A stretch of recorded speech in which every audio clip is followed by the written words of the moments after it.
Good afternoon, guys. This is the final how-to video on this channel for the Subaru Forester.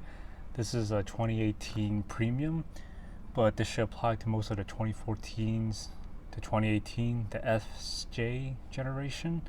This is with the 6 speakers, 2 tweeters in the dash, 2 door speakers in the front, and 2 in the back. Starting with the front, I'm just going to take a pry bar. If you don't want to scratch this plastic next to it, I would find something to cover it. Just find a little gap and just pry it up. From here, you're going to need a stubby screwdriver to clear the windshield. You're going to remove the screws. I already have the speaker installed here, but you just find a way to push in that clip and pop out the harness.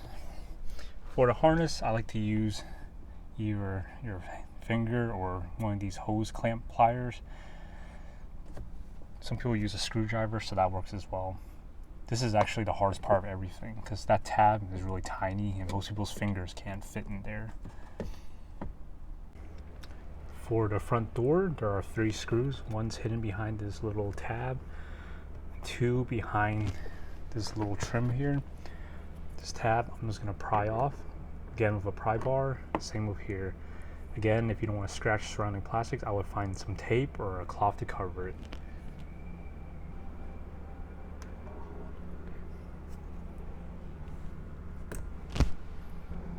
If you don't want this to be that noticeable, I suggest prying from the bottom where it's less noticeable.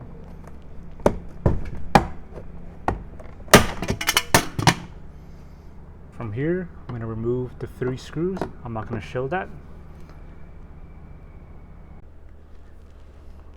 After the 3 screws are removed, we're going to pull this panel. Don't pull too hard. There's multiple wires behind this panel.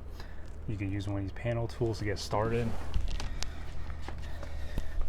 This is the reason a lot of people don't like people touching their cars, because you don't really know who's doing it in the shop and if they're going to break any of these clips. Once these clips break and they lose it, well, that's how rattles and all these things start, so just be mindful of that. There's usually a gap on the bottom like to start with.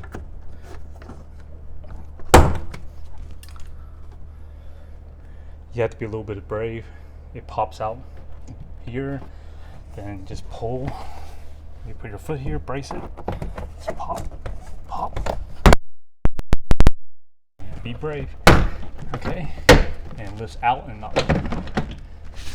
From here, there's a wire. We're gonna start removing this wire here so it doesn't tug on this light down here.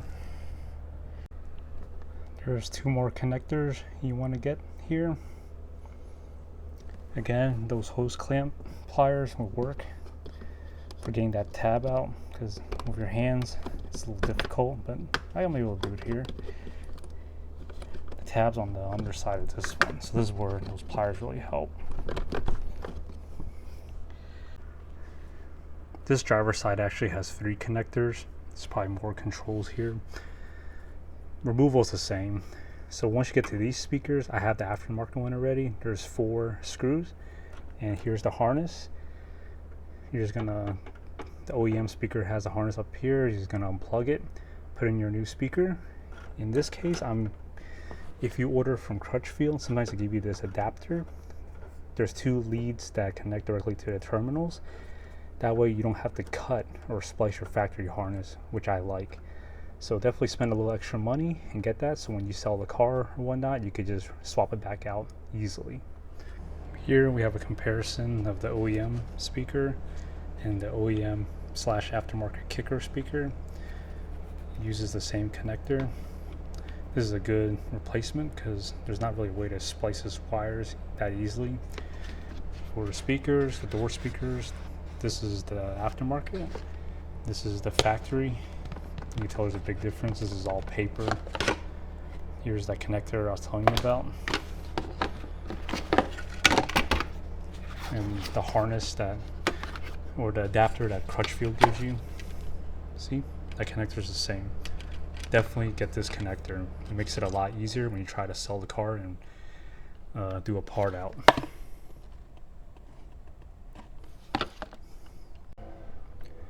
Okay, reinstallation is just the opposite. Make sure these vapor barriers or whatever are back in place. Plug in those 3 harnesses on the front.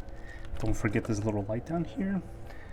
I'm gonna start by moving this up and over. Should clip on, yeah.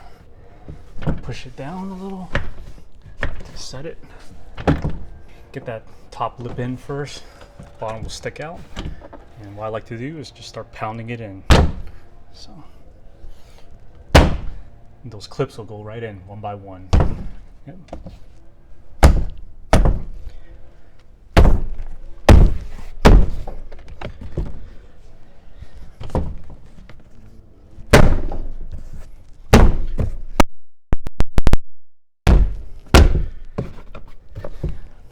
Once it's nice and snug, you don't feel any movement, the clips are set.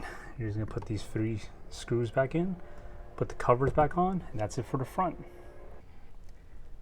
Moving on to the back is more or less the same. There's 2 covers. The screw location is just a little different.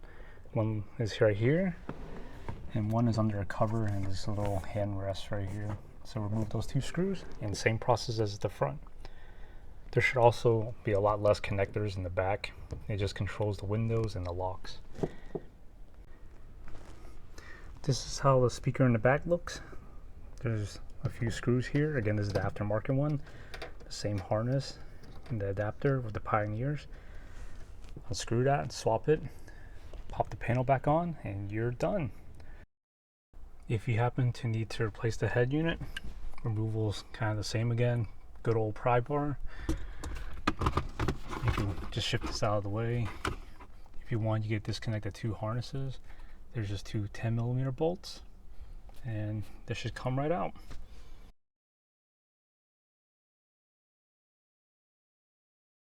Not gonna get into wiring because every setup is different. But this is really just the hard part for many people. Make sure you disconnect the battery before you do any of this. When you pull it out, just be aware there's a lot of connectors back there. You might want to take a picture or a reference so that you don't forget anything. This is how many connectors are behind the factory radio. Both climate control and the radio. There's 1, 2, 3, 4, 5, 6, 7, 8, 9, 10, 11, 12, 13, 14, 15. Wow, take a picture of that before you take things apart. So I'm surprised I didn't mention this in my review video, but every time you disconnect the battery, these controls don't do what they're supposed to. The driver's side is usually okay, but the passenger pushing it doesn't do anything, or either it'll work and it will not roll down all the way. So I believe you just hold it down here. I'll hold it down for 3 seconds. And hold it back up. Again, once it's at the top, 3 seconds. Then here. Well, I don't remember if it did anything on this side, but it appears it's working, the auto feature. So that's all. But some people will actually take this to the dealer thinking something's wrong.